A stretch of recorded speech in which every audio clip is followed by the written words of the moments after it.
Pemuda ini bernama Miki. Tidak seperti pemuda seusianya yang memilih untuk berkuliah, di dalam kesehariannya Miki malah menyibukkan diri dengan mengutak-ngatik mesin mobil.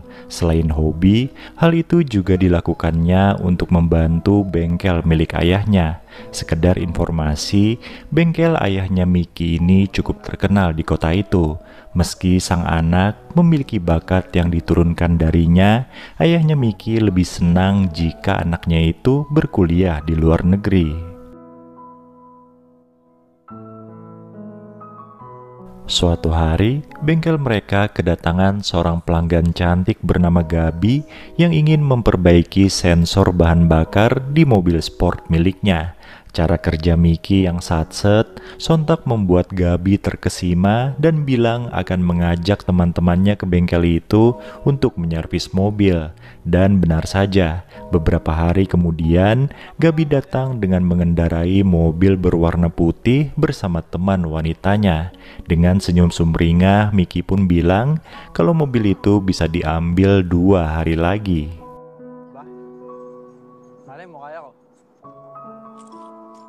Nah, 2 hari kemudian, tanpa mengajak temannya yang punya mobil itu, Gabi datang sendiri ke bengkel dan bertemu dengan Miki. Pemuda itu pun bilang jika mobil putih tersebut sudah beres dan siap di test drive. Sembari menyetir, Miki menjelaskan pada Gabi apa saja yang sudah ia lakukan pada mobil itu.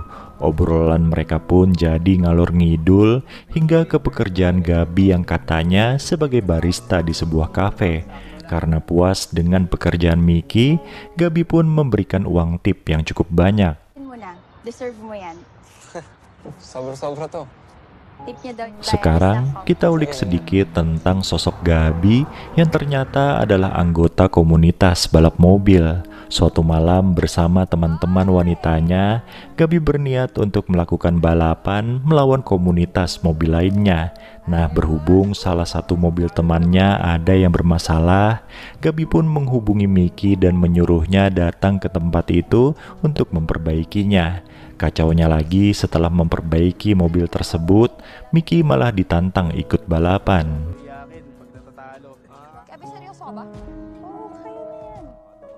Karena menyangkut harga dirinya di depan Gabi, ditambah uang hadiahnya juga cukup besar, Miki pun menerima tantangan itu. Entah lagi beruntung atau memang jago, Miki akhirnya keluar sebagai pemenangnya. Kemenangan Miki yang tidak terduga itu sontak membuat komunitas lawan jadi rugi besar. Pimpinan komunitas lawan yang bernama Archie lantas menuntut anak buahnya harus menang di balapan berikutnya. Keesokan harinya saat bengkel sudah tutup, tiba-tiba datang seorang gadis cantik menemui Miki. Gadis bernama Dennis itu pun menjelaskan kalau dirinya adalah pemegang bendera start di balapan kemarin malam. Tujuan Dennis menemui Miki adalah meminta tolong untuk memperbaiki mobilnya. Namun ternyata semua itu hanya alasan Dennis saja. Setelah mobilnya beres, Dennis kemudian menggoda Miki hingga akhirnya mereka pun bermesraan di bengkel tersebut. Nah, setelah Dennis pulang, Miki kembali kedatangan tamu yaitu Gabi.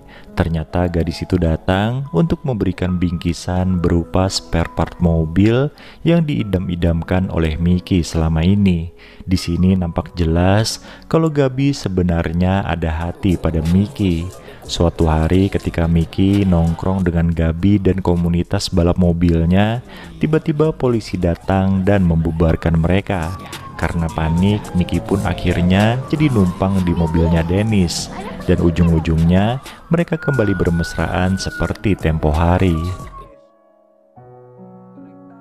Suatu malam, saat Miki sedang sibuk di bengkel, ia kedatangan sekumpulan pria dari komunitas mobil yang dikalahkannya kemarin. Kedatangan mereka ternyata bukan mau rusuh, tapi menawari Miki untuk gabung ke komunitas mereka dengan imbalan uang yang menggiurkan. Sebelum pergi, Archie, sang ketua komunitas, meminta Miki untuk memikirkan tawarannya baik-baik. Sementara itu, hubungan Miki dan Gabi jadi semakin dekat. Mereka sering menghabiskan waktu bersama hingga akhirnya melakukan hubungan layaknya suami istri. Kedekatan Gabi dan Miki akhirnya diketahui oleh Dennis, dan karena cemburu, gadis itu pun membocorkan rahasia Gabi pada Miki. Ia bilang dulu Gabi adalah seorang wanita kupu-kupu malam. Hal itu lantas ditanyakan langsung oleh Miki pada yang bersangkutan. Dengan wajah penuh rasa bersalah, Gabi mengakui kalau hal itu benar. Sayangnya meski Gabi menjelaskan jika dirinya sudah tobat, Miki nampaknya tidak bisa menerima kenyataan itu. Dengan kondisi hati yang sedang panas, Miki nekat menantang Archie untuk balapan. Sialnya malam itu Miki kalah dan harus merelakan mobilnya diambil oleh Archie sebagai taruhan. Nah, berhubung Archie ini punya hutang pada seseorang, ia pun menyerahkan mobil milik Miki untuk mencicil hutangnya itu. Di sisi lain, Miki merasa menyesal karena nekat mempertaruhkan mobilnya. Ia pun berusaha mendapatkan mobil itu kembali hingga akhirnya mengetahui jika mobil tersebut sudah diserahkan Archie pada bos preman bernama Charlie. Dengan kondisi Miki ingin mobilnya kembali sedangkan Archie ingin hutangnya lunas, mereka berdua pun bekerja sama menghadapi Charlie. Miki dan Archie menantang Charlie untuk balapan dengan taruhan apabila mereka menang, maka mereka akan mendapatkan mobil milik Miki dan lunasnya hutang dari Charlie. Tapi apabila mereka kalah, hutang mereka jadi 2 kali lipat dan Gabi jadi milik Charlie. Tentu saja mendengar hal itu Gabi jadi murka karena dirinya jadi ikut-ikutan terseret. Dengan meminjam mobil milik ayahnya, Miki pun akhirnya memenangkan balapan tersebut. Kini Archie bisa bernafas lega karena hutangnya sudah lunas, sedangkan Miki sendiri bisa tersenyum sumringah karena mobil kesayangannya bisa kembali padanya. Bukan hanya itu, Miki juga kembali mendapatkan hati Gabi yang sempat ia sia-siakan. Masa lalu memang tidak bisa kita ubah, tapi kita masih memiliki masa depan. Film ini pun selesai.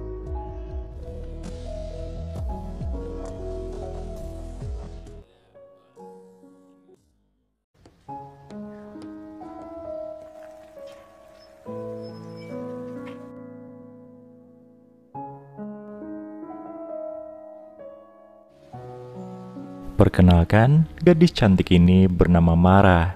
Ia adalah seorang yatim piatu yang tinggal di sebuah rumah sederhana bersama adik laki-lakinya yang bernama Ethan. Saat itu Mara berkuliah di jurusan keperawatan, sedangkan adiknya masih duduk di bangku SMA. Untuk membiayai kehidupan mereka, Mara dan Ethan membuka stand kecil-kecilan di depan rumah yang menjual makanan serta minuman. Oleh pacarnya Mara, mereka diberi modal untuk membuka usaha itu. Sore harinya, Mara curhat tentang masalah hidupnya pada seorang teman wanitanya. Sang teman pun menyarankan agar Mara mengikuti jejaknya sebagai peliharaan om-om. Namun semua itu dikamuflasekan sebagai pekerjaan mengasuh pria paruh baya yang tentunya kaya raya. Singkat cerita, Mara pun bersedia menggeluti pekerjaan itu dan di hari berikutnya ia sudah menemukan klien yang cocok hasil rekomendasi dari temannya. Selesai berdandan, Mara pun bergegas pergi ke sebuah rumah mewah milik pria paruh baya bernama Ryan. Di sana ia disambut ramah oleh sang tuan rumah dan diajak ngobrol tentang latar belakangnya. Mendengar cerita Mara, Ryan sontak prihatin. Ia pun balas bercerita tentang statusnya yang menduda serta umurnya yang sisa 6 bulan sampai 1 tahun lagi. Ternyata Ryan ini punya penyakit yang serius. Merasa cukup dengan basa-basinya, Ryan pun mengajak Mara untuk bermesraan. Setelah melayani Ryan, Mara langsung menemui teman wanitanya di sebuah diskotik. Di sana mereka berpesta untuk merayakan kesuksesan Mara di hari pertamanya bekerja. Mara tidak menyangka kalau ia bisa mendapatkan om-om segagah Ryan. Nah, saat Mara sedang joget sendirian dalam keadaan mabuk, ia dipepet oleh seorang pemuda. Pemuda itu pun memanfaatkan kondisi tersebut dengan mengajak Mara mojok berduaan dan melayani hasratnya. Karena merasa cocok dengan servisnya Mara, Ryan pun memilihnya untuk jadi peliharaan. Kini tugas Mara bukan hanya melayani Ryan di atas ranjang, tapi juga menyiapkan makanan untuk pria itu dan lain-lainnya. Bahkan tidak jarang, Mara menginap di rumah mewah itu. Suatu hari rumah itu kedatangan seorang pemuda yang ternyata adalah anak kandung Ryan. Mara sontak kaget karena ternyata anak Ryan yang bernama Joseph itu adalah pemuda yang sempat bermesraan dengannya di diskotik kemarin. Excuse me lang. Magkakilala pala kayo? Situasi tersebut membuat Mara jadi kurang nyaman sehingga ia memiliki niatan untuk pensiun dini dari pekerjaannya. Niatan itu kemudian Mara sampaikan kepada adiknya. Di sini Ethan hanya tahu jika Mara bekerja sebagai pengasuh orang tua pada umumnya. Ia pun menyayangkan keputusan Mara dan berniat akan menggantikannya sebagai pengasuh Ryan. Mendengar hal itu, Mara sontak ketakutan dan membatalkan niatnya untuk berhenti bekerja. Suatu hari, Ryan menyuruh pengacaranya untuk datang ke rumah. Saat itu, Ryan ingin mengubah isi surat wasiatnya di mana Joseph tidak akan mendapatkan hartanya sama sekali. Ryan geram karena selama ini Joseph hanya mabuk-mabukan saja dan tidak mau bekerja. Mendengar hal itu, Joseph yang dari tadi mencuri dengar sontak emosi. Meskipun Joseph berjanji akan berubah, Ryan sepertinya sudah bulat dengan keputusannya. Di sudut hatinya yang terdalam, Joseph sebenarnya naksir dengan Mara. Namun karena gadis itu adalah milik ayahnya, Joseph hanya bisa menatap iri dari kejauhan. Suatu ketika Joseph bilang pada Mara kalau ia memiliki rekaman video saat mereka bermesraan di diskotik. Joseph berjanji tidak akan menyebarkan video tersebut asal Mara bersedia menjalankan misi darinya.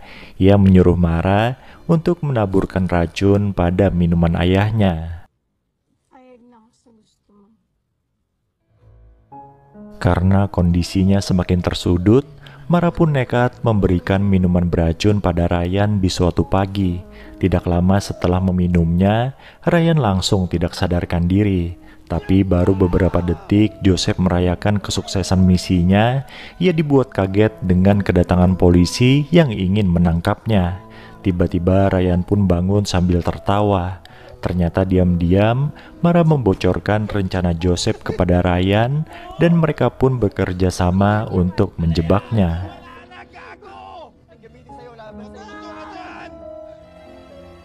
Scene kemudian beralih ke beberapa bulan kemudian di mana Ryan ternyata sudah meninggal dunia. Di rumah mewah itu, Mara diberitahu pengacara Ryan kalau ia mendapatkan semua harta dari pria kaya itu. Bagi Ryan, seluruh hartanya tidak akan mampu membalas kebahagiaan yang telah Mara berikan di hari-hari terakhirnya. Dan film ini pun selesai.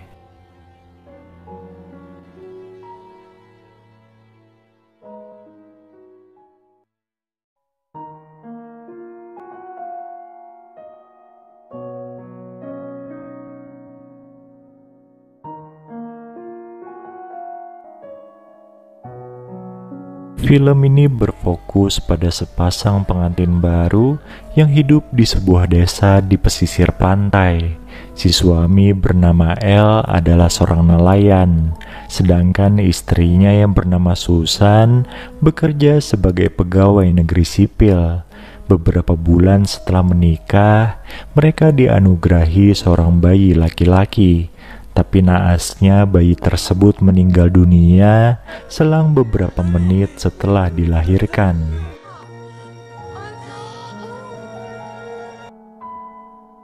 Peristiwa itu membuat Susan jadi bersedih dan malas ngapa-ngapain. Ia tidak bekerja karena masih dalam masa cuti melahirkan. Oleh sebab itu, El pun memutuskan untuk menemani Susan di rumah saja. Padahal biasanya ia sangat rajin melaut. Suatu hari, ketika mood Susan sudah membaik, El mengajaknya untuk mandi bersama karena sudah beberapa hari Susan tidak mandi. Di sana mereka bermesraan, bahkan sampai beberapa ronde.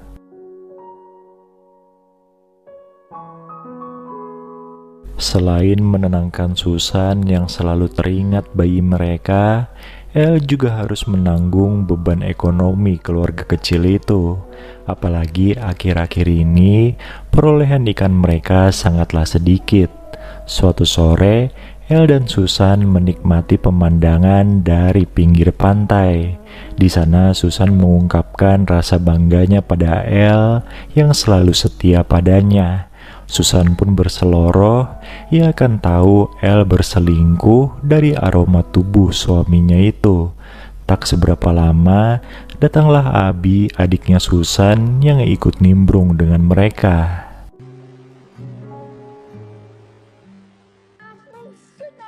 Di saat Susan sudah mulai bekerja, El malah mendapat musibah. Ia tertipu sebuah koperasi simpan pinjam di mana El menginvestasikan uangnya. Mendengar kabar tersebut, ibunya El pun sampai terkena serangan jantung dan kini sedang dirawat di rumah sakit. Di hadapan Susan, El histeris menangisi nasib naasnya. Susan pun memberi saran agar El menagih hutang pada orang-orang yang meminjam uang padanya.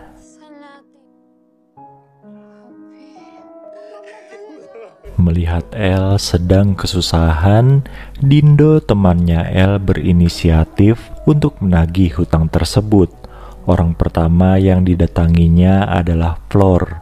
Flor adalah seorang gadis cantik yang merupakan teman sekaligus tetangganya El. Sayangnya saat itu, Dindo tidak berhasil mendapat uang dari Flor karena gadis itu juga sedang berkantong kering. Usaha El dan Susan untuk meminta bantuan pada wakil wali kota pun harus diurungkan sebab pejabat itu nyatanya malah memodusi Susan yang cantik. Kondisi yang makin runyam itu membuat El jadi gampang emosi hingga berkelahi dengan beberapa pemuda kampung. Untungnya ada Flor yang melerai mereka dan mengobati luka El. Perhatian dan kelembutan Flor membuat El jadi tergoda hingga akhirnya mereka pun bermesraan. Ternyata Flor ini juga ada hati dengan El. Karena kelelahan, El pun tertidur dan lupa bersih-bersih. Nah, dari keteledoran inilah Susan jadi tahu suaminya berselingkuh hingga ia pun mengamuk sejadi-jadinya.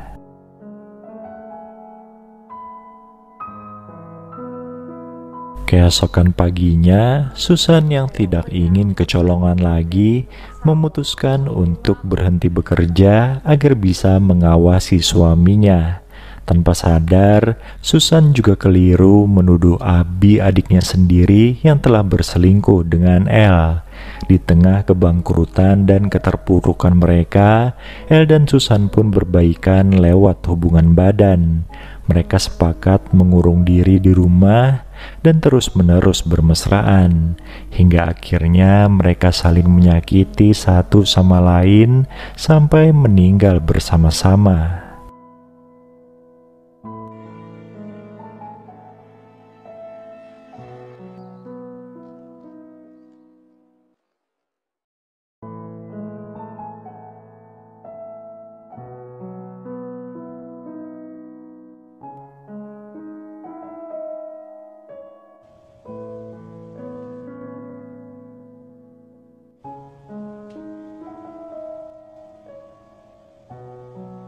Film ini akan berfokus pada seorang istri bernama Joyce.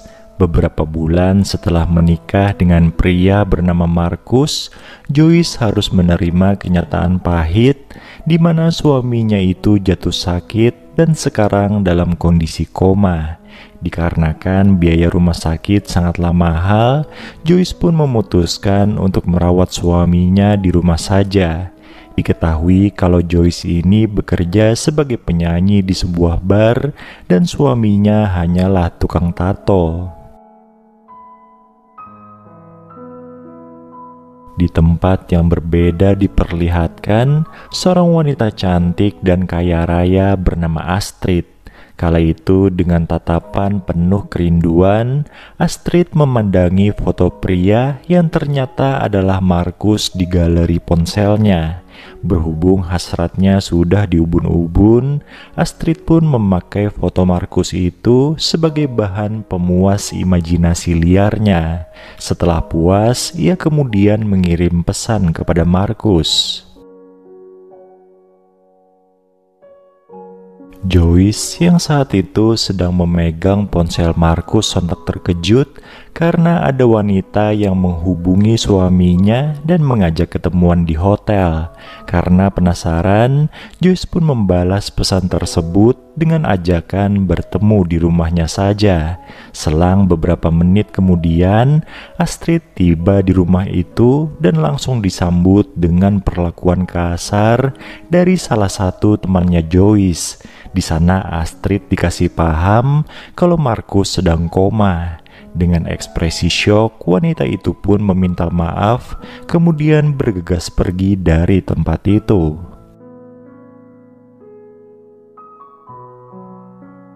Di perjalanan pulang, Astrid terkenang kebersamaannya dengan Markus. Penghasilan Markus sebagai tukang tato ternyata tidak cukup untuk menghidupi rumah tangganya dengan Joyce. Dan oleh karena itu, tanpa sepengetahuan sang istri, Markus menjual jasa layanan ranjangnya kepada wanita lain. Nah, salah satu wanita itu adalah Astrid. Saking terpuaskannya dengan layanan Markus, Astrid ini sampai jatuh cinta kepadanya. Sebenarnya, pekerjaan Joyce sebagai penyanyi di bar tidak disukai Markus karena istrinya itu sering digoda para pria hidung belang di sana. Namun tabungan mereka yang semakin menipis memaksa Joyce untuk bertahan pada pekerjaan itu. Bahkan saking terdesaknya, Joyce sampai nekat melayani hasrat seorang pria di bar dengan imbalan sejumlah uang. Di perjalanan pulang dari bar, Joyce yang mabuk berat akhirnya tergeletak di pinggir jalan.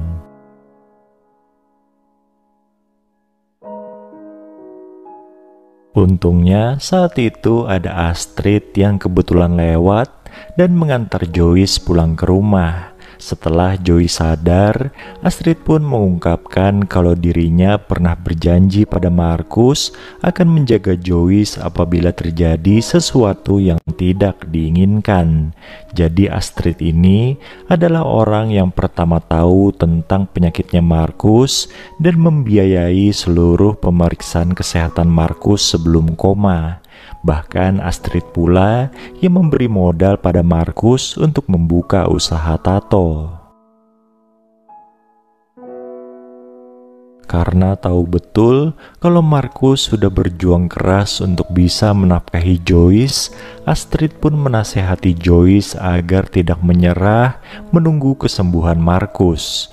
Mulai dari hari itu, Astrid memberi bantuan dana untuk perawatan Markus serta menyuplai makanan sehari-harinya Joyce.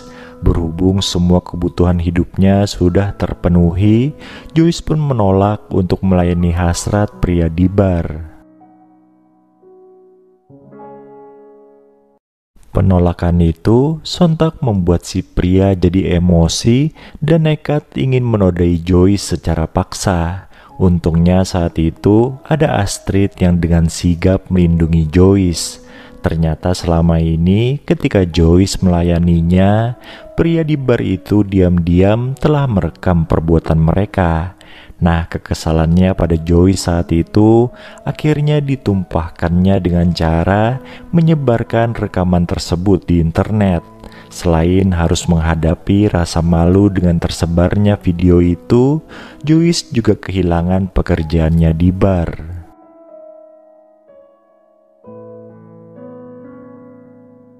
Di tengah keterpurukannya itu, Joyce menghubungi Astrid untuk menemaninya ngobrol. Dengan kondisi mabuk minuman, Astrid bilang kalau dirinya iri dengan kebersamaan Markus dan Joyce. Terlihat jelas Markus sangat mencintai Joyce. Makin malam, curhatan dua wanita itu pun makin dalam hingga akhirnya mereka terbawa suasana dan bermesraan. Keesokan paginya, sebelum Astrid pulang dari rumahnya, Joyce berpesan agar mereka melupakan kejadian kemarin malam.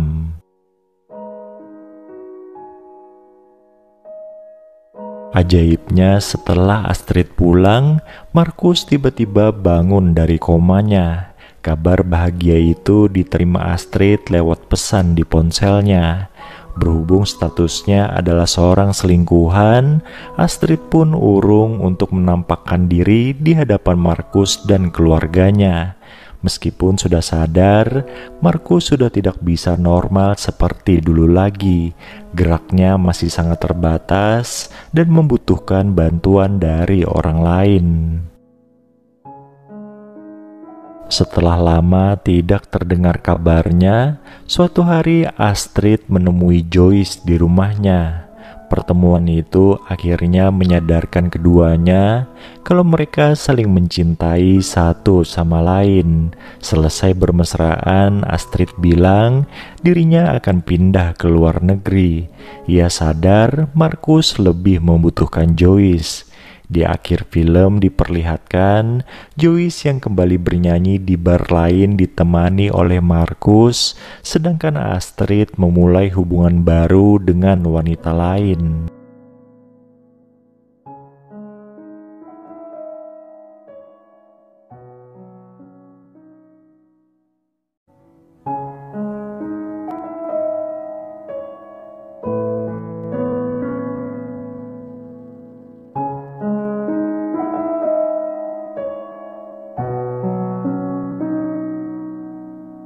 Namanya Brenda. Sudah 6 tahun ia bekerja sebagai agen call center di sebuah perusahaan penyedia tenaga kerja. Meski sudah bekerja dengan sangat baik, Brenda tidak kunjung mendapat kenaikan jabatan. Ia pun merasa heran kenapa posisi staf senior yang diincarnya selalu didapatkan oleh para wanita yang kinerjanya tidak lebih baik darinya. I hope everybody in your team talks like her. Di perusahaan itu, Brenda menjalin kasih dengan seorang agen call center pria bernama Phil. Suatu hari, di area rooftop kantor mereka, Phil mengabarkan pada Brenda kalau ia akan dipindahkan ke jam kerja di pagi hari. Brenda pun sontak kesal karena mereka tidak akan bisa lagi ketemuan di kantor. Di sana, Phil menenangkannya dengan berkata kalau hal itu akan berlangsung selama 3 bulan saja. Setelah itu, ia akan bekerja secara normal lagi. Dari obrolannya bersama Phil, Brenda juga mendapat informasi jika mereka memiliki tim leader baru bernama Carl. Katanya Carl ini adalah pria yang baik dan penyayang keluarga. Karena penasaran, Brenda lantas mengecek media sosial milik pria itu. Di sana banyak postingan berisi foto Carl bersama istri dan 2 anaknya. Suatu hari, Brenda datang ke ruangan kerja Carl untuk wawancara posisi staf senior yang diincarnya. Saat itu dari cara bicara dan gaya berpakaiannya, Brenda nampak ingin memikat tim leader barunya itu. Bahkan ia juga sempat memberi info tidak penting kalau beberapa waktu ke depan dirinya dan sang pacar akan jarang ketemuan. Setelah sesi wawancara dengan Brenda usai, Karel pun memanggil calon pelamar lain bernama Andrea. Nah, berhubung Karel dan Andrea ini akrabnya terlihat begitu berlebihan, Brenda lantas curiga dan memutuskan untuk mengawasi mereka.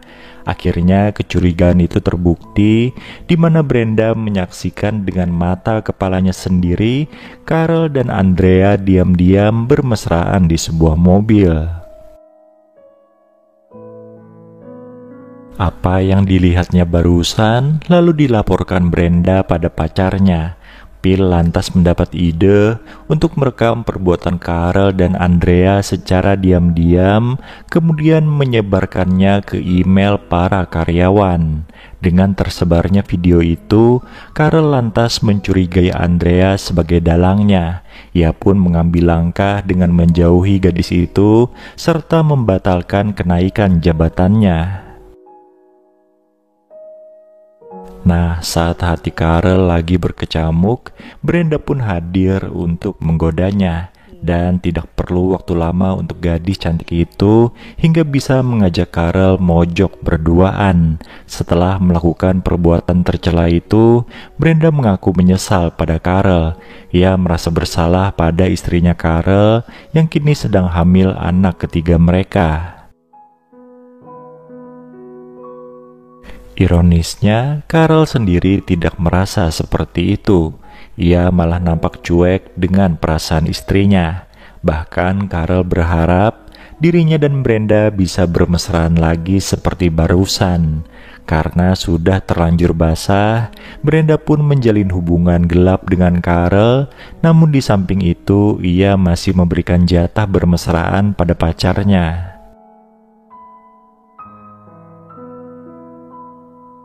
Suatu hari, Phil tiba-tiba datang ke kantor untuk menemui Brenda dan peristiwa itu disaksikan langsung oleh Karel. Merasa cemburu, Karel pun terus mengirim pesan pada Brenda yang saat itu sedang makan bersama Phil. Setelah itu, Brenda langsung menemui Karel di mobilnya dan mereka pun bermesraan di sana. Sementara itu, Phil yang curiga pada gelagat aneh sang pacar lantas membuntutinya dan menyaksikan semua itu. Sadar kalau perbuatan tidak senonohnya ketahuan oleh Phil, Brenda pun langsung meminta maaf sambil menangis. Namun Phil sudah terlanjur kecewa dan akhirnya memutuskan hubungan mereka. Peristiwa barusan sontak membuat pria kardus seperti Karel jadi cemas akan reputasinya sebagai tim leader.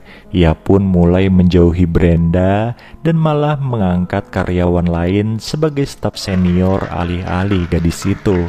Suatu hari dengan maksud membalas dendam, Brenda mengajak ngobrol istrinya Karel yang saat itu sedang berkunjung ke kantor. Ia pun membocorkan hubungan gelapnya dengan Karel hingga membuat istri pria itu murka dan mengasarinya.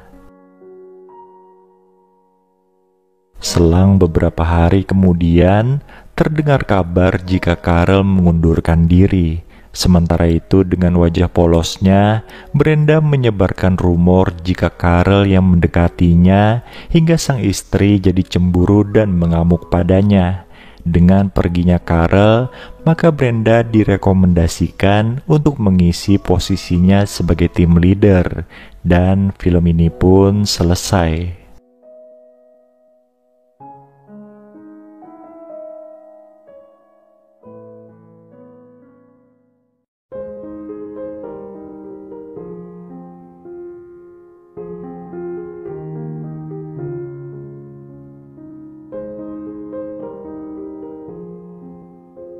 Teris adalah seorang bos cantik dari perusahaan penerbitan majalah pria.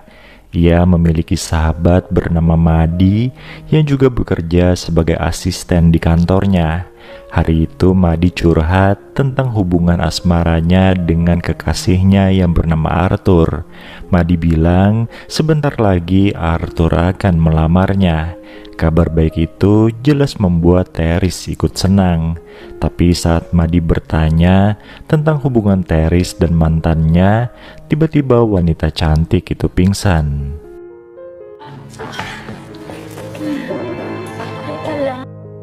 Madi pun bergegas mengantarkan Teris ke dokter. Di sana sang dokter bilang jika Teris terkena penyakit leukemia. Hal itu membuat Teris kehilangan semangat untuk hidup. Setelah meraih kesuksesan di usia muda, ia malah terkena penyakit serius. Melihat kondisi sahabatnya yang begitu menyedihkan, malam itu Madi pun memutuskan untuk menemani Teris di rumahnya.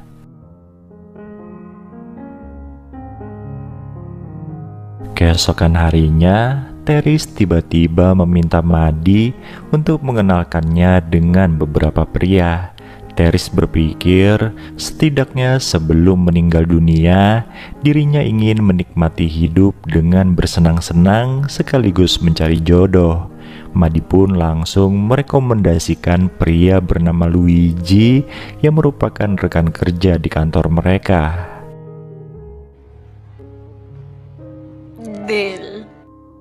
Besok paginya, Teris langsung menemui Luigi dan tanpa basa-basi mereka pun bermesraan. Untuk merayakan peristiwa barusan, Teris dan Madi minum-minum di sebuah bar. Di sana Madi memberitahu Teris jika ia telah menghubungi pria bernama Aris untuk berkencan dengannya. Selain itu, Madi juga mengingatkan kalau Teris tidak boleh bermesraan lebih dari 1 kali dengan pria rekomendasinya, karena hal itu akan membuat para pria baper.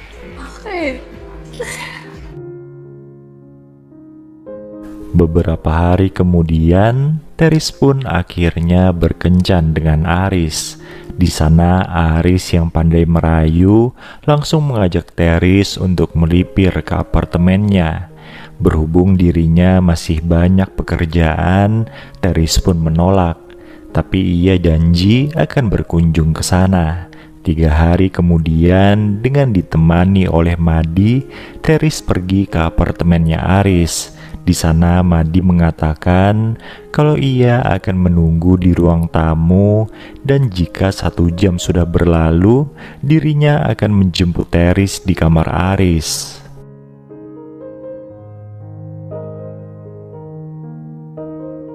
Setelah berbasa-basi sebentar, Teris dan Aris langsung beradu peluh di atas ranjang. Nah, berhubung Teris tidak kunjung membalas pesannya, Madi pun langsung mengetuk pintu kamar Aris.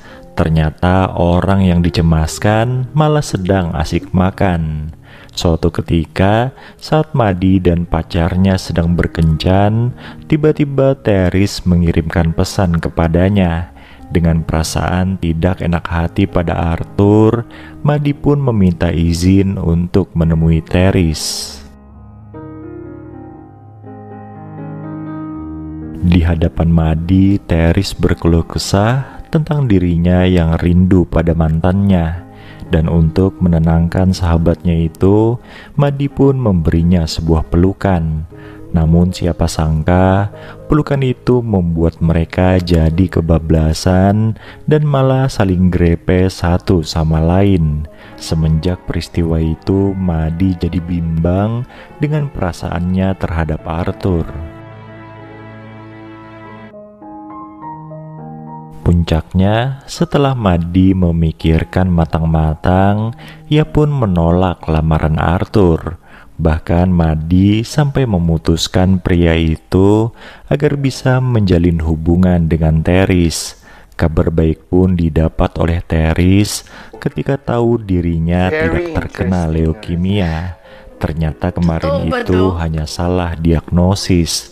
Dan film ini pun ditutup dengan scene di mana tanpa malu-malu Teris dan Madi meresmikan hubungan mereka di hadapan para karyawan di kantor.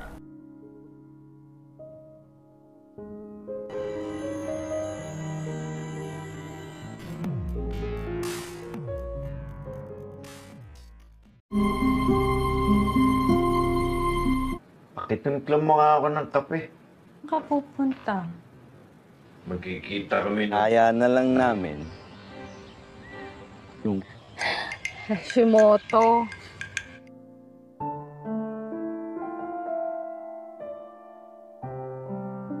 Perkenalkan, pria tua ini bernama Turo.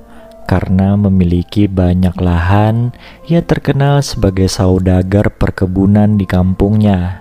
Hari itu Turo mendapat telepon dari seorang wanita bernama Vanessa yang ingin memborong buah-buahan dari perkebunannya. Oleh karena itu, mereka pun membuat janji ketemuan dalam waktu dekat. Sementara itu, tanpa sepengetahuan Turo, di rumah anak angkatnya yang bernama Aldoy malah asik bermesraan dengan istri muda Turo. Istri muda itu bernama Cita. Scene pun berlanjut di sebuah kantor polisi di mana seorang atasan sedang bicara serius dengan anak buahnya yang bernama Floyd. Atasan tersebut menyuruh Floyd untuk menyelidiki kasus pencucian uang yang melibatkan seorang wanita bernama Vanessa. Suatu hari, Aldoy membujuk Cita untuk bekerja sama menghabisi Turo. Berhubung Cita ini dinikahi Turo secara sah, maka apabila pria tua itu tiada, Cita akan mendapatkan seluruh hartanya. Sementara Aldo yang hanya anak angkat tidak akan mendapat apa-apa. Malam harinya, Turo datang menemui Vanessa di sebuah kafe. Bukannya banyak bertanya tentang buah-buahan, Vanessa ini malah sibuk merayu Turo. Sementara Turo sendiri yang dasarnya memang pria mata keranjang, happy-happy saja digoda oleh wanita cantik seperti Vanessa. Meski tahu Turo sudah memiliki istri, Vanessa tetap nekat mengajak pria tua itu bermesraan. Tanpa sepengetahuan Turo dan Vanessa, dari tadi polisi Floyd sudah mengawasi mereka. Keesokan paginya, Aldoy memanas-manasi Cita yang sedang kesal karena suaminya tidak pulang ke rumah kemarin malam. Aldoy bilang Turo pasti sedang bersama wanita lain. Apa yang Aldoy bilang ternyata benar. Di perkebunan miliknya, Turo sedang bersama dengan Vanessa. Setelah bercerita tentang keluarganya, Turo kembali mengajak Vanessa bermesraan di area perkebunan itu. Tidak jauh berbeda, di rumah Aldoy dan Cita ternyata juga melakukan hal yang sama. Kepulangan Turo beserta Vanessa ke rumah itu sontak membuat Aldoy dan Cita kalang kabut. Sementara Cita menyambut suami dan tamunya di ruang tamu, Aldoy memilih bersembunyi di kamar mandi. Setelah memperkenalkan dirinya sebagai pemborong buah-buahan milik Turo, Vanessa pun meminta izin ke kamar mandi. Di sana ia terkejut melihat Aldoy, namun anehnya Vanessa malah patuh ketika Aldoy mengajaknya bermesraan. Setelah itu, Vanessa keluar dari kamar mandi dan menyantap makan siang buatan Cita bersama dengan Turo. Nah, ketika mereka lengah, Cita mengeluarkan Aldoy dari kamar mandi. Karena tahu Turo dan Vanessa akan segera pergi, Aldoy dan Cita pun diam-diam masuk ke dalam mobil yang akan dipakai dua orang itu. Rencananya Aldoy dan Cita akan membuntuti mereka.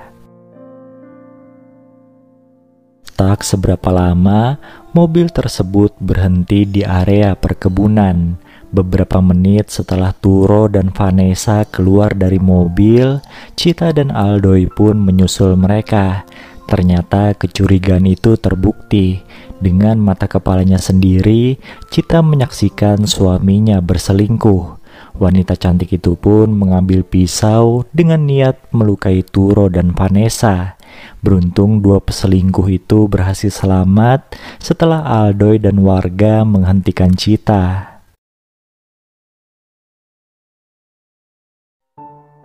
Malam harinya, Turo meminta maaf pada Chita. Dengan segepok uang, ia merayu sang istri agar mau menerimanya kembali. Sementara itu, di sebuah penginapan, polisi Floyd berhasil meringkus Vanessa yang sedang bersama Aldoy dan satu pria lainnya. Ketika Floyd bertanya di mana semua uang milik Vanessa, wanita itu pun menjawab sudah ditukar dengan buah-buahan Turo. Floyd kemudian menyuruh Vanessa untuk membawa Turo ke hadapannya. Setelah dihubungi Vanessa, Turo pun meminta izin pada Chita untuk keluar rumah. Namun baru beberapa langkah ingin pergi, Turo tiba-tiba terjatuh dan meninggal. Ternyata Chita sudah mencampurkan racun pada suguhannya untuk Turo. Karena tidak kunjung datang, akhirnya Vanessa menelepon Turo, namun panggilan tersebut diangkat oleh Chita. Chita bilang Turo telah meninggal karena serangan jantung. Mendengar hal itu, Aldoy dan Vanessa langsung pergi ke rumah Turo. Dan benar saja, Turo sudah tidak bernyawa. Tanpa rasa curiga sedikit pun, Aldoy dan Vanessa meminum air di rumah itu yang ternyata sudah dicampur racun oleh Chita. Mereka berdua pun akhirnya menyusul kepergian Turo. Ternyata semua itu sudah direncanakan oleh Chita dan juga Floyd. Dengan bermodal semua uang milik Turo, mereka berdua melarikan diri ke kota lain dan film ini pun selesai.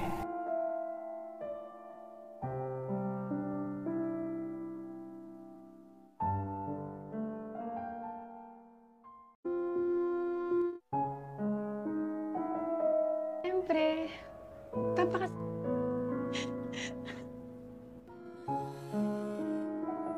Film dibuka dengan memperlihatkan sekumpulan tentara yang sedang latihan. Salah seorang di antara mereka bernama Michael. Michael ini mempunyai kekasih bernama Abby yang baru saja dilamarnya. Dengan perasaan senang dan bahagia, lamaran Michael itu pun diterima oleh Abby. Saking euforianya, mereka berdua sampai melakukan hubungan layaknya suami istri. Keesokan harinya, Michael mendapat kabar bahwa ayahnya mengalami serangan jantung dan sekarang ada di rumah sakit. Namun Michael nampak cuek karena hubungannya dengan sang ayah kurang baik setelah ibunya meninggal dunia. Setelah dinasihati oleh Abby, akhirnya Michael pun bersedia pergi ke rumah sakit. Ngomong-ngomong, ayahnya Michael ini bernama Roldan. Beberapa hari kemudian, setelah kondisi sang ayah membaik, Michael membawanya kembali ke rumah lama mereka. Michael dan Abby pun memutuskan untuk tinggal serumah bersama Roldan agar mereka bisa merawatnya bersama-sama. Suatu pagi, saat Michael sedang duduk santai sendirian, Roldan menghampirinya seraya mengucapkan maaf atas ketidakbecusannya sebagai seorang ayah. Sambil menangis sesenggukan, Michael pun memberi pelukan pada ayahnya itu.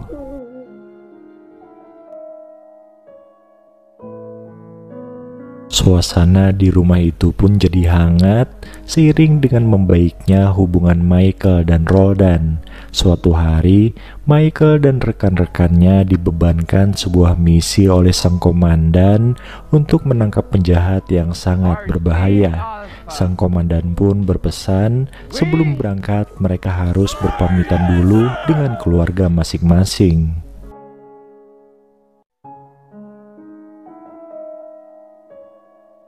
Saat berada di rumah, Michael memberitahukan misinya kepada Abby dan Roldan.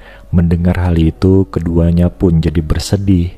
Selama ia bertugas, Michael meminta Abby tetap tinggal di rumah itu untuk mengurus ayahnya.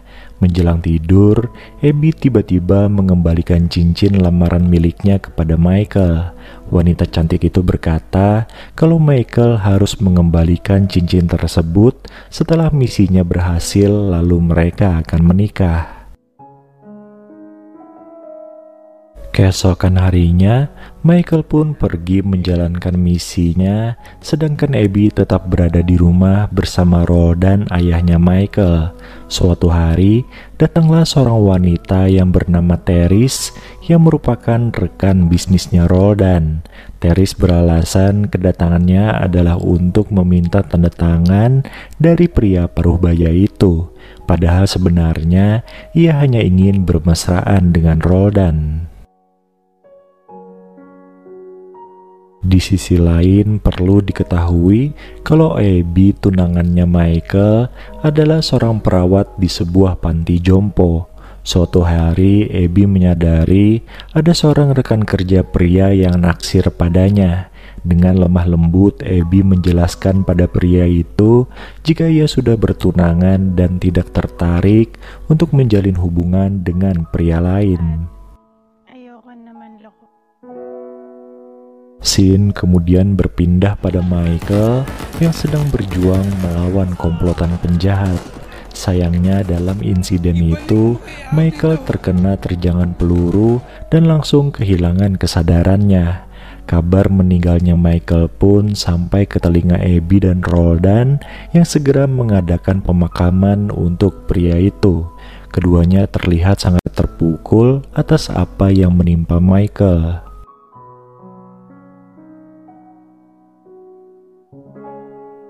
Di tengah kesedihannya, Abby pun memutuskan untuk pergi dari rumah itu karena merasa sudah tidak ada yang ditunggunya lagi.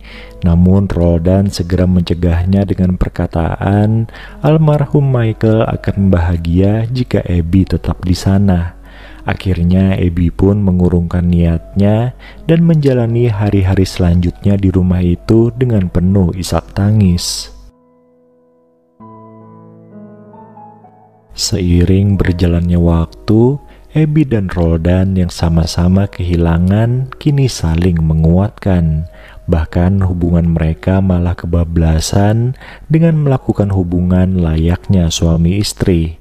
Suatu hari, Abby mendapat kabar mengejutkan bahwa Michael ternyata masih hidup dan sekarang sedang dirawat di rumah sakit. Mengetahui fakta tersebut, Abby dan Roldan seperti menerima kabar baik sekaligus kabar buruk. Setelah kondisi Michael agak baikan, mereka pun membawanya pulang ke rumah. Meskipun selamat dari insiden itu, Michael ternyata mengalami trauma. Sampai-sampai ketika bermesraan dengan Abby, Michael hampir saja menghabisi tunangannya itu. Di sisi lain, Teris yang jengkel pada perubahan sikap Roldan padanya, lantas berusaha mempengaruhi mental Michael. Ia bilang kalau Abby telah berselingkuh dengan pria lain.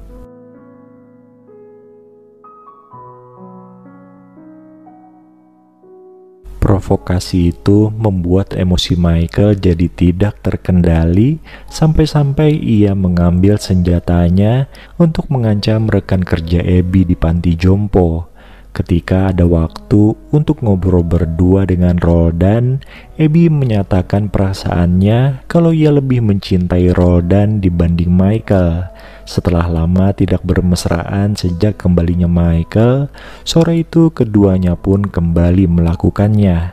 Beruntung perbuatan mereka tidak tertangkap basah oleh Michael yang tak lama setelah itu pulang ke rumah.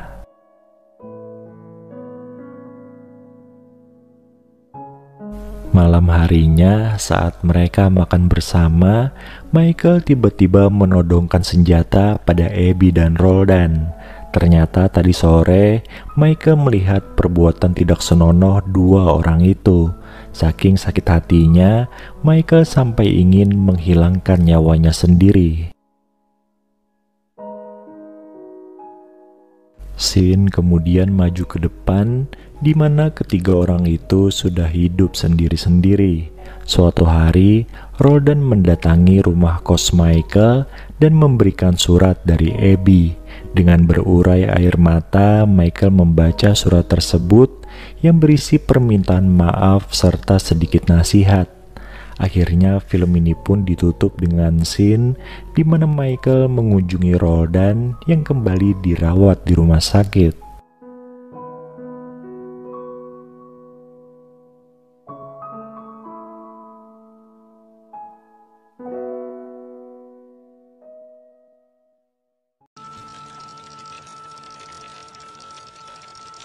Yun na nga, no?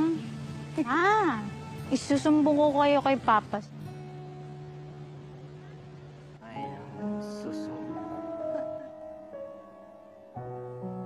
Dengan cara menebar paku di jalanan, hari itu keluarga penambal ban berhasil mendapatkan pelanggan.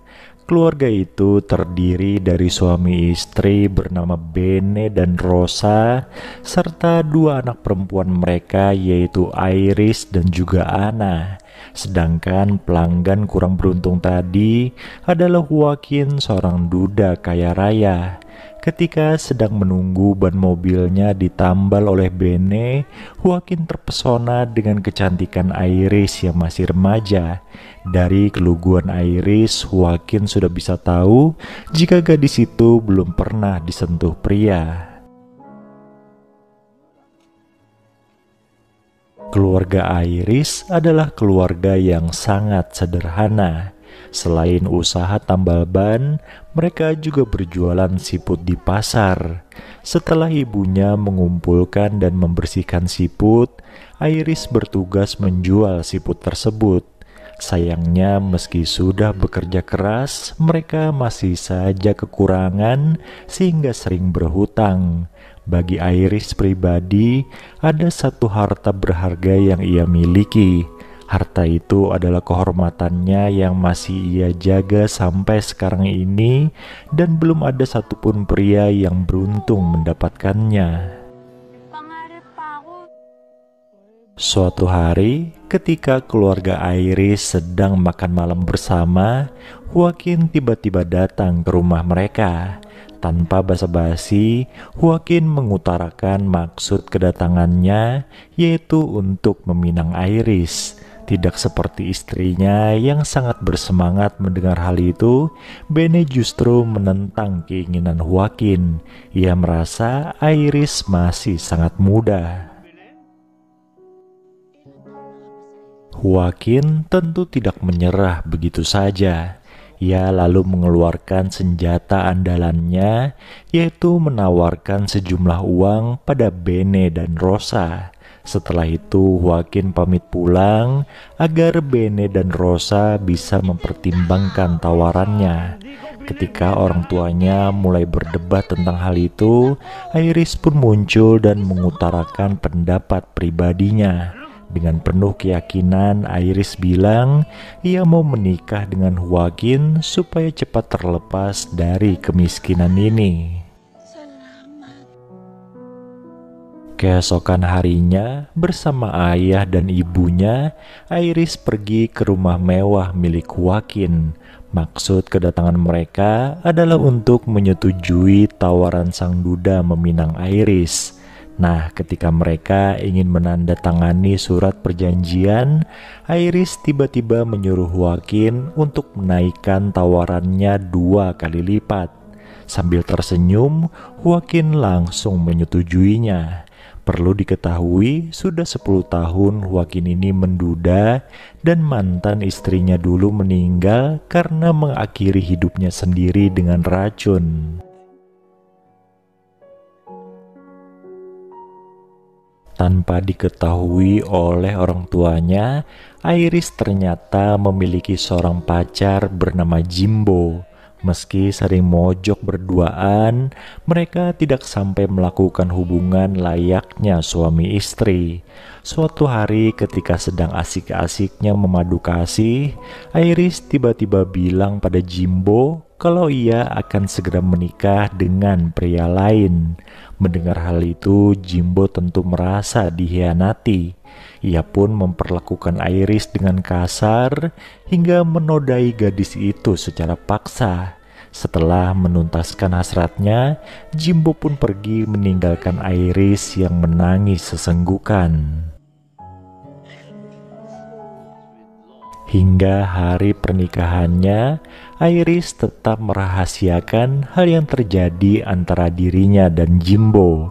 Di saat keluarganya menangis bahagia karena pernikahannya, Iris sendiri malah merasa tertekan memikirkan bagaimana nanti ketika berduaan dengan suaminya. Ia takut Joaquin sadar kalau segelnya sudah ada yang menjebol. Selesai pesta, keluarga Iris pun bergegas pulang, tentunya dengan membawa uang yang dijanjikan oleh Joaquin. Apa yang ditakutkan oleh Iris ternyata kejadian. Ketika ia dan Joaquin bermesraan, tiba-tiba suaminya itu bilang segelnya Iris sudah jebol. Tangis kekecewaan Joaquin pun disambut dengan tangis ketakutan oleh Iris. Saking tidak enaknya pada Joaquin, malam itu Iris memutuskan untuk tidur di lantai saja. Keesokan paginya, ketika mereka sedang sarapan bersama, Joaquin bilang Iris akan tetap tinggal di sana karena ia sudah membelinya dari orang tuanya. Iris pun hanya bisa menangis pasrah. Mulai dari hari itu, Joaquin memperlakukan Iris layaknya pelampiasan hasratnya saja, bukan seperti seorang istri. Bahkan ketika Iris ketahuan ingin kabur, Joaquin langsung mengurungnya di sebuah kamar. Tanpa tahu nasib Iris, keluarganya malah sedang sibuk menghamburkan uang dari Joaquin. Suatu hari, ketika keluarganya Iris berkunjung ke rumahnya, Joaquin langsung berinisiatif membius sang istri. Nah, melihat Iris seperti orang tidur, keluarganya pun lantas bergegas pulang. Sementara itu, tanpa sepengetahuan keluarganya Iris, ternyata dari tadi Jimbo sudah membuntuti mereka. Awalnya Jimbo hanya ingin menemui Iris untuk melepas rindu. Tapi setelah tahu gadis itu dikurung oleh suaminya sendiri, Jimbo merasa harus menolongnya. Sebuah kebodohan pun terjadi ketika Jimbo berhasil melepaskan Iris. Bukannya segera kabur, mereka malah sempat-sempatnya bermesraan di dapur. Alhasil Joaquin memergoki mereka dan langsung menghabisi nyawa Jimbo dengan senjatanya. Sementara itu Iris berhasil kabur pulang ke rumah orang tuanya. Tentu saja Joaquin tidak menyerah begitu saja. Dengan membawa sepucuk senjata, ia datang ke rumah itu, kemudian menyeret Iris masuk ke dalam mobilnya. Melihat sang menantu memperlakukan anaknya dengan sangat kasar, Bene pun turun tangan. Ia lantas mengambil senjata milik Joaquin yang terjatuh, lalu menembakkannya ke arah mobil Joaquin yang sedang melaju. Beruntung tembakan tersebut mengenai sang menantu, hingga akhirnya Iris berhasil diselamatkan. Dengan meninggalnya Joaquin, Iris otomatis mendapatkan warisannya yang melimpah. Keluarganya pun kecipratan menjadi orang kaya baru, dan film ini pun selesai. Bahay at lupa.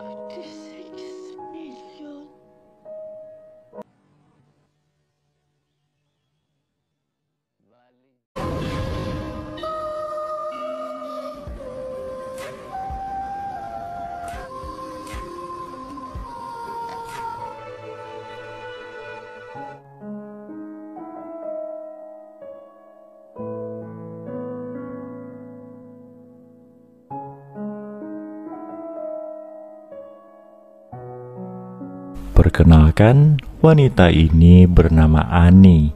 Ia adalah istri Al, si pengacara kaya, dan sampai saat ini mereka belum memiliki buah hati. Akhir-akhir ini, Ani kesal karena suaminya sering pulang larut malam dengan diantar oleh sekretaris cantiknya yang bernama Kristi. Ani curiga dua orang itu ada main di belakangnya. Hal itu diperkuat dengan kebohongan suaminya yang berkata kalau ia akan menghadiri konferensi di Bali bersama mitra bisnisnya. Padahal Ani tahu betul jika Kristi sang sekretaris akan ikut ke acara itu.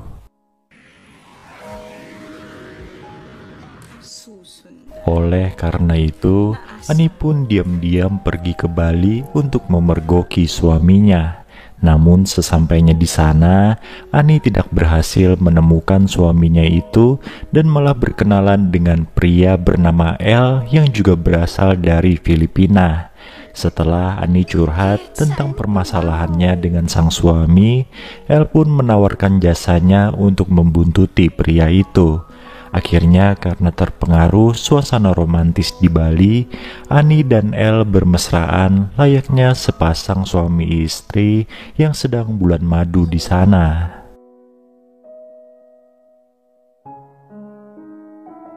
Malam harinya, dengan membawa beberapa lembar foto berisi kegiatan Al di Bali, El pun melaporkan pada Ani kalau sebenarnya suaminya itu tidak berselingkuh.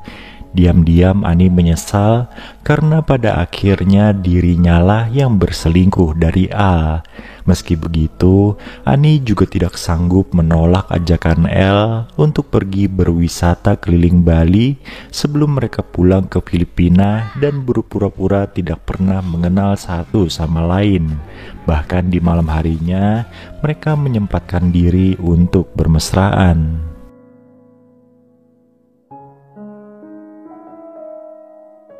Sementara itu, di tempat lain di Bali, A, suaminya Ani ternyata benar-benar selingkuh dengan Kristi sekretarisnya. Firasat Ani selama ini terbukti benar. Tapi anehnya, kenapa El malah melaporkan hal yang bertolak belakang dengan semua itu? Keesokan harinya, Al pun pulang ke Filipina dan di rumah Ani sudah menunggunya. Tanpa banyak basa-basi, keduanya melepas rindu dengan cara bermesraan. Di kantor, Kristi selalu menggoda Al. Namun hari itu Al terlihat ogah-ogahan meladeni Kristi karena ia ada janji berkencan dengan Ani. Ternyata tanpa sepengetahuan Ani dan Al, mereka telah masuk perangkap yang telah diciptakan oleh El dan Kristi. Sepasang kekasih yang memiliki banyak utang itu berencana akan memisahkan Ani dan Al sehingga Kristi bisa menikah dengan Al dan menguras hartanya. Namun sebuah plot twist terjadi ketika El berusaha mendekati Ani, ia malah jatuh hati pada targetnya itu. El jadi tidak tega menghancurkan perasaan Ani dan oleh karena itu ia mengurungkan niatnya untuk memberikan bukti perselingkuhan A. Mengetahui misi mereka gagal, Kristi pun mengamuk, tapi dengan waktu singkat ia bisa memaafkan El.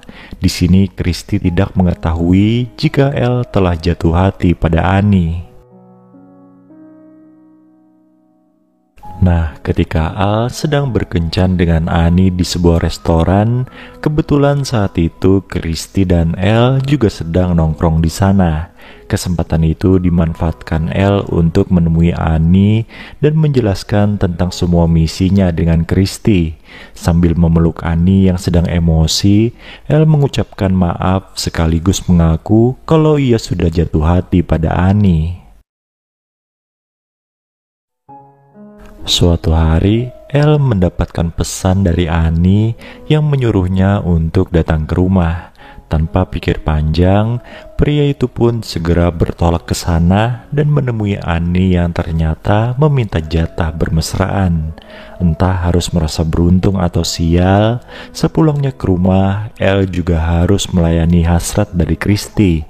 Bagi Kristi, bermesraan adalah suatu cara untuk menutupi trauma masa lalunya yang pernah dinodai seorang pria. Suatu malam, Kristi mendatangi rumah A untuk bertemu dengan pria itu. Tapi di sana, ia malah disambut oleh Ani yang mengecat rambutnya dengan warna merah dan berpakaian cukup terbuka. Dengan wajah sinis, Ani bilang kalau ia sudah tahu tentang rencana jahat Kristi. Keesokan harinya, Kristi kembali dibuat kesal oleh Al yang menolak untuk bermesraan dengannya. Bahkan Al menuding jika Kristi berbohong tentang perselingkuhan istrinya dan El. Kemarahan Kristi pun memuncak ketika ia tahu kalau El diam-diam menemui Ani dan bermesraan dengan wanita itu. Dengan membawa sepucuk senjata, Kristi pergi ke rumah Ani dan Al lalu melakukan suatu hal yang tidak terduga. Dengan senjata itu, ia mengakhiri hidupnya sendiri hingga jenazahnya mengambang di kolam renang milik pasangan suami istri itu. Semua itu dilakukan Kristi agar semua orang percaya ia tidak berbohong.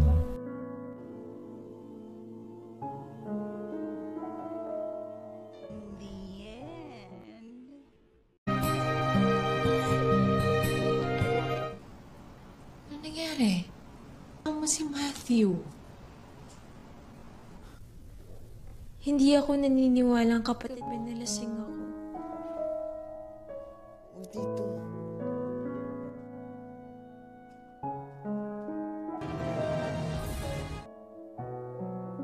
Perkenalkan, ia adalah Domeng. Domeng ini merupakan sosok pria yang dikenal banyak orang di kampungnya. Suatu hari terjadilah sebuah peristiwa mengenaskan di mana Domeng dihabisi oleh orang tidak dikenal. Dengan berlinang air mata, anaknya Domeng yang bernama Matthew memeluk tubuh kaku sang ayah. Tidak lama kemudian, datanglah seorang pria bernama Robert yang merupakan teman dari Domeng. Meskipun hatinya juga hancur, Robert tetap berusaha tegar dan menyabarkan Matthew. Sejak itu, Matthew menjadi yatim piatu dan pada akhirnya Robert mengajaknya untuk tinggal bersama. Dengan kata lain, Matthew diangkat menjadi anak asuh. Robert dan istrinya yang bernama Amanda sangat welcome pada Matthew. Bahkan anak perempuannya yang bernama Mika juga ikut senang. Seiring berjalannya waktu, Matthew menjadi orang dewasa. Bersama Mika, ia lulus menjadi sarjana hukum dan mendapatkan nilai terbaik. Makin kesini, Mika mulai merasakan getaran cinta pada Matthew. Di hadapan sang ibu, Mika pun mengaku kalau ia telah jatuh cinta pada pemuda itu. Mendengar hal itu, Amanda setuju-setuju saja. Toh Matthew adalah anak yang baik. Namun Matthew sendiri ternyata keberatan karena ia sudah menganggap Mika sebagai adiknya. Penolakan dari Matthew tidak membuat Mika mundur. Justru ia jadi bertambah agresif hingga akhirnya bisa mengajak Matthew bermesraan di sebuah hotel semalaman. Keesokan paginya ketika pulang ke rumah, Matthew dan Mika berbohong pada orang tuanya kalau habis belajar bersama di rumah teman. Suatu ketika Mika menuntut kejelasan status hubungan mereka pada Matthew. Ia ingin hubungan mereka diresmikan serta diketahui oleh kedua orang tuanya. Dengan wajah penuh tekanan, Matthew pun beralasan kalau ia belum siap untuk mengungkap semuanya. Oleh Mika, Matthew akhirnya diberi waktu, tapi jangan lama-lama. Suatu ketika, saat Matthew mulai mencari pekerjaan, Robert memperkenalkannya pada seorang teman kerjanya. Rencananya, Robert akan mempekerjakan Matthew di perusahaan mereka. Nah, ketika ngobrol dengan Matthew di malam harinya, Robert bercerita tentang sosok Domeng, ayahnya Matthew. Domeng adalah pemilik tanah di pinggir sungai yang nantinya akan ada pembangunan di sana. Nah, karena menolak pembangunan tersebut, Domeng pun akhirnya dihabisi oleh orang tidak dikenal. Robert bilang kalau ia dan Domeng sudah berteman sejak lama dan oleh karena itu Matthew sudah dianggapnya sebagai anak sendiri. Ternyata Matthew tidak percaya begitu saja ucapan Robert. Ia pun berkata kalau pernah melihat Robert dan ayahnya sedang beradu bibir. Dari peristiwa itu Matthew sadar Robert baik kepadanya agar bisa menjadikannya sebagai pasangan. Karena banyak berhutang budi, Matthew pun bilang kalau dirinya bersedia. Sementara itu Robert yang masih syok hanya bisa diam. Jadi selama ini tanpa diketahui oleh istrinya, Robert menyembunyikan identitasnya sebagai penyuka sesama. Bahkan malam itu, Robert lagi-lagi menolak ajakan Amanda untuk bermesraan. Percakapan antara Robert dan Matthew kemarin ternyata membuat keduanya jadi semakin dekat. Apalagi sekarang mereka bekerja di tempat yang sama. Di hadapan Matthew, Robert mengaku pesimis dengan hubungan mereka, apalagi setelah tahu putrinya mencintai Matthew. Hingga suatu hari, keluarga Robert gempar setelah mendengar kabar Mika sedang berbadan dua. Amanda beranggapan satu-satunya solusi dari masalah itu adalah menikahkan Amanda dengan Matthew, ayah dari anak tersebut. Robert sontak tidak setuju. Ia bahkan memarahi Matthew atas kejadian ini. Masalah mereka pun makin bertambah runyam setelah Mika mengetahui hubungan gelap antara ayahnya dan Matthew. Gadis itu pun langsung mengadu pada ibunya. Amanda sebenarnya sudah tahu kalau dulu suaminya berhubungan dengan Domeng. Ia pun berbesar hati memaafkannya. Namun kesalahan Robert bersama Matthew kali ini sudah tidak bisa ia toleransi lagi. Tanpa peduli rengekan dari suaminya, Amanda pun memutuskan untuk segera menikahkan Mika di luar negeri. Mendengar hal itu, Robert sontak putus asa hingga akhirnya memilih untuk mengakhiri hidupnya sendiri. Kepergian Robert untuk selamanya menjadi pukulan telak bagi keluarga, terutama Amanda. Meski agak lain, Robert sebenarnya menyayangi mereka setulus hati. Di sisi lain, untuk kedua kalinya, Matthew kehilangan sosok ayah di hidupnya. Pada akhirnya Matthew dan Mika pun menikah, sementara Amanda hidup sendirian. Dan film ini pun selesai. Mahal kita. Patawarin mo ako.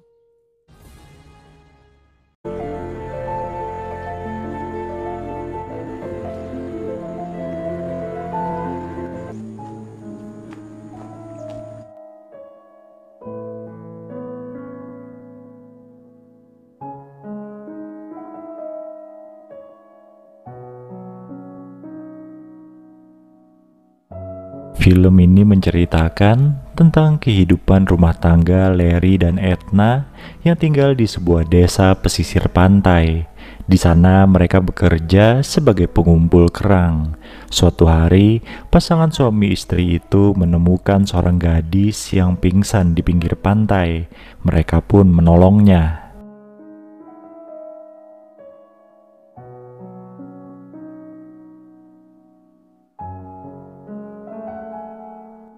Singkat cerita, Edna mengizinkan gadis bernama Amy itu untuk tinggal bersama agar bisa menemaninya di rumah. Larry sebenarnya tidak setuju, tapi ia juga tidak bisa menolak permintaan Edna. Seiring berjalannya waktu, hubungan antara Edna dan Amy semakin dekat. Edna menganggap Amy sebagai saudara kandungnya sendiri, tapi lambat laun Edna mulai tidak nyaman karena Larry dan Amy menunjukkan gelagat yang mencurigakan.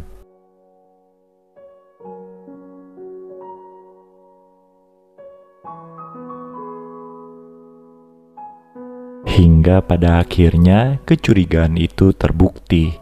Suatu hari, Edna menangkap basah suaminya dan Amy sedang bermesraan.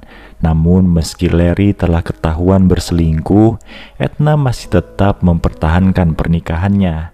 Bahkan kini mereka tetap tinggal satu rumah, di mana Edna dan Amy saling memperebutkan Larry.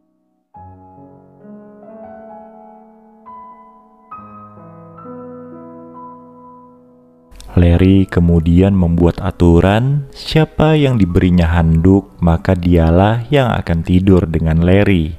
Malam pertama, Larry memberikan handuknya kepada Amy. Itu membuat Edna sangat kecewa. Semenjak saat itu, Edna dan Amy memperebutkan perhatian dari Larry. Mereka berlomba untuk menyenangkan pria itu.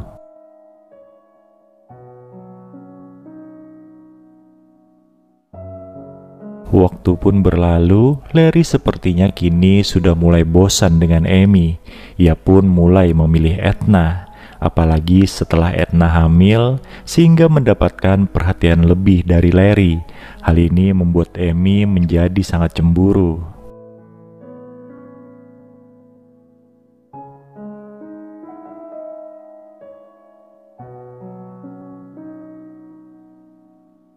Sakit hati atas perlakuan Larry yang mengacuhkannya, Amy pun nekat menghabisi Larry dan Edna. Setelah puas melampiaskan amarahnya, Amy kemudian memotong rambutnya agar tidak dikenali. Ia pun pergi dari rumah itu. Di perjalanan, Amy tanpa sengaja bertemu dengan seorang pria yang nampaknya akan menjadi korban berikutnya. Dan film ini pun selesai.